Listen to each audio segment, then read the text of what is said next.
All right, so have you ever been stuck on like a team that just felt like it was going nowhere? Oh, yeah. Definitely, I've been there. You know, one of those teams that just drags you down. Yeah. You can be so frustrating. So today, we're going to unlock the secrets to building teams that actually work and thrive.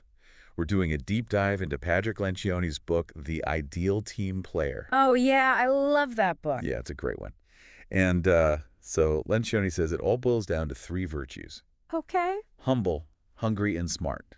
These are like the essential ingredients for a high-performing team. I like that analogy. The ingredients. Yeah, just like a recipe for success. Exactly. So let's unpack these ingredients a little bit. First, we have humble. I get it on like a personal level, right? Mhm. But what does that look like on a team? Yeah, it's definitely not about being a pushover, right? Got You it. don't want to be a doormat. Exactly. It's about putting the team's goals ahead of your own ego. Okay.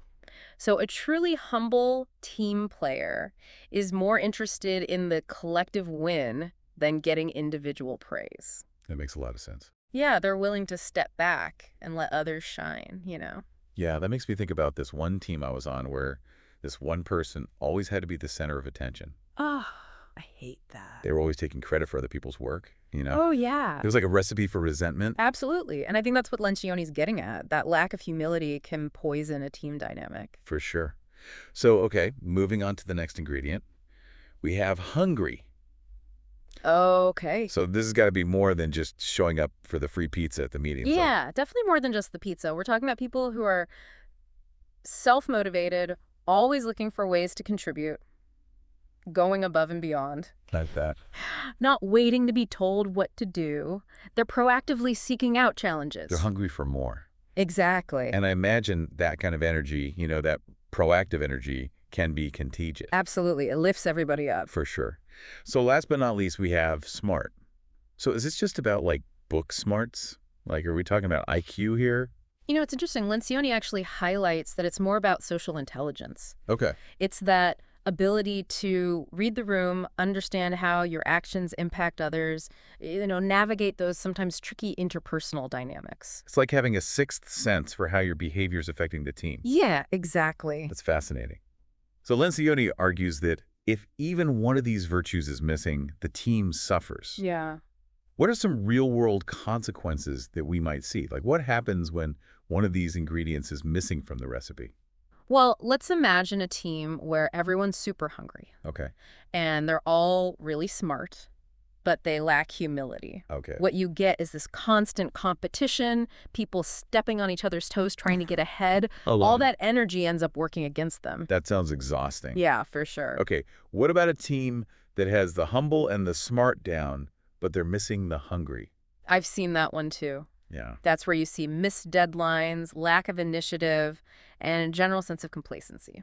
Things move really slowly. Okay. No sense of urgency. So it's like a car with a great engine and a perfect GPS, but no gas in the tank. Exactly. It's not going anywhere. Yep. Okay, so what happens if smart is the missing piece? Ooh, that's a tough one. Yeah. Lots of communication breakdowns, misunderstandings, Yeah. constant friction, Oh, no. good intentions, but without that social intelligence, Yeah. things can go off the rails really quickly. Yeah, that sounds really frustrating. So it's clear that all three of these virtues are really essential for a successful team. Absolutely. They all work together. Yeah, and thankfully, Lencioni doesn't just leave us with a diagnosis. He offers solutions. Right. So what are some practical takeaways for our listeners today? Well, one thing he really emphasizes is the importance of looking for these virtues during the hiring process. Oh, that's so smart. Right. So, for example, let's say you're interviewing for a marketing role. Okay. You could ask something like, tell me about a time you had a great idea but had to let a teammate take the lead. How did you handle that? Ooh, that's a really good question. Right. And the answer can give you a lot of insight into their humility. So it's about asking those behavioral questions that reveal their true nature. Absolutely. See if they walk the walk. Right. So, but it's not just about finding the ideal team player, right? It's also about cultivating these qualities in existing teams. Yeah, you can't just hire your way out of it. Exactly. Ongoing feedback and mentorship are so crucial. Okay. It's not a one-time fix. It's about creating a culture where these virtues are nurtured and reinforced over time.